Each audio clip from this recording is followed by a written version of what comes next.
চাওক আমাৰ মাননীয় মুখ্যমন্ত্ৰী এতিয়া কৰিব লগা কামখিনি তেখেতে কৰিব পৰা নাই। জয় আমাত তেখেতে ঝাৰখণ্ডতে থাকিল, এতিয়া আহি কেবিনেট পাতিছে, সপ্তাহে সপ্তাহে কেবিনেট পাতে। এতিয়া কৰিব লগা কামটোখিনি তেখেতে কৰা নাই।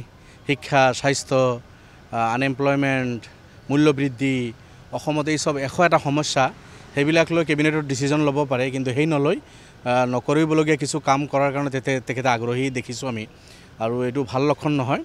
আৰু তেখেতে একপক্ষীয়ভাৱে কালি যিটো সিদ্ধান্ত লৈছে, এইটো কৰিমগঞ্জৰ জনতাই কিন্তু ভাল পোৱা নাই।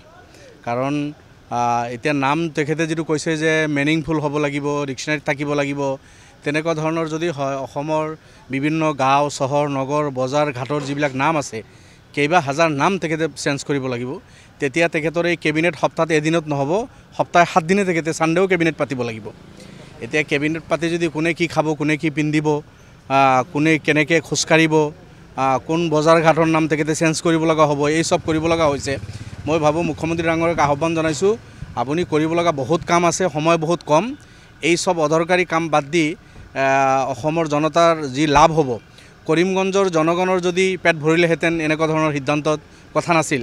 কৰিমগঞ্জৰ শিক্ষিত যুৱকসকল যদি এই নাম চেঞ্জ কৰাৰ কাৰণে তেখেতসকলে ৰাতাৰাতিৰ ভিতৰত চাকৰিৰ এপইণ্টমেণ্ট চব লেটাৰ পাই গ'লে কাৰো ক'ব লগা একো নাছিল। কৰিমগঞ্জৰ ৰাস্তা ঘাট যি অৱস্থা আপোনালোকে দেখিছে, নাম চেঞ্জ কৰাৰ লগে লগে যদি কৰিমগঞ্জৰ ৰাস্তা ঘাট ৰাতাৰাতিৰ ভিতৰত ভাল হৈ গ'লহেঁতেন আমাৰ ক'ব লগা নাছিল।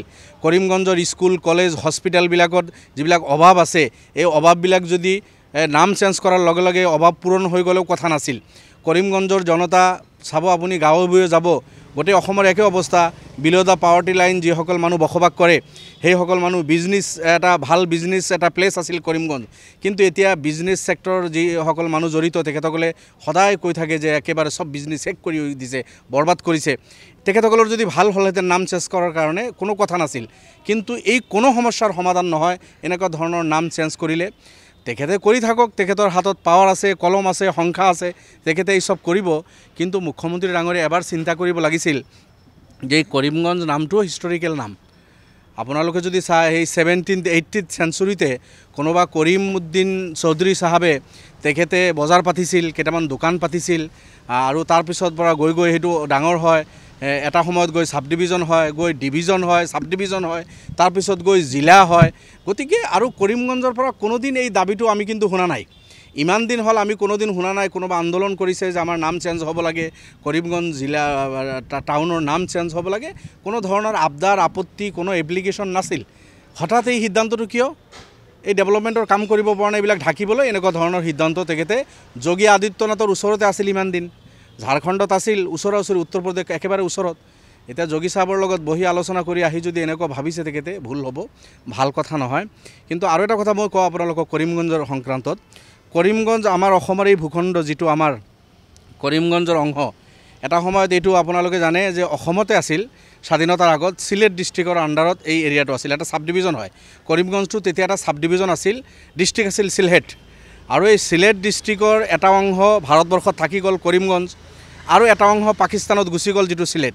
আৰু কৰিমগঞ্জ আজি যিটো অসমত থাকি গ'ল, এই কৰিমগঞ্জৰে সন্তান, কৰিমগঞ্জৰ সন্তান মিন্স বৰাকৰ সন্তান, কাছাৰৰ সন্তান মতলুবুৰ ৰহমান মজুমদাৰ অসম বিধানসভাৰ সদস্য আছিল। আমিৰুল্লাহ মুন্সী অসম বিধানসভাৰ ডেপুটি স্পীকাৰ আছিল। ওছমান আলী সদাগৰৰ পৰা আৰম্ভ কৰি বৰপাটাৰ সেই বিধায়কজনৰ পৰা আৰম্ভ কৰি ধুবুৰীৰ বিধায়কজন মতলুব মজুমদাৰৰ সংগী, এইসকলে কিন্তু অসমখন, বিশেষভাৱে কৰিমগঞ্জ, এই অংশবিলাক ভাৰতৰ লগত থাকিব লাগে, পাকিস্তানত যাব নালাগে। পাকিস্তানৰ বিৰুদ্ধে ভোট দিয়াৰ কাৰণে মতলুবুৰ ৰহমান মজুমদাৰ আৰু তেখেতৰ সংগীসকলৰ সেই ভূখণ্ড কিন্তু আজি অসমত, আৰু আমি গৌৰৱৰে তাৰে মানুহ অসমীয়া ভাৰতীয় বুলি পৰিচয় দিয়ে আমিও গৌৰৱবোধ কৰোঁ আমাৰ এই অংশলৈ, যে পাকিস্তানত যোৱা নাই, ভাল হৈছে।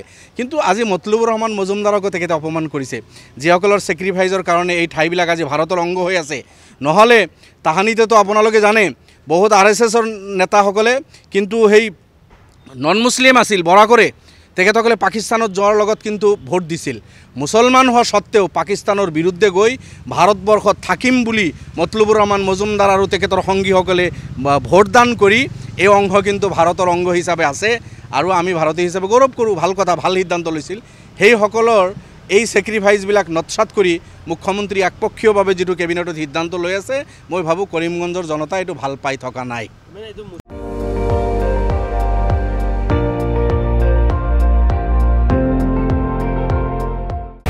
আপুনি চাই আছে ND24 সৰ্বশ্ৰেষ্ঠ নহয় সৰ্বোত্তমৰ দৌৰত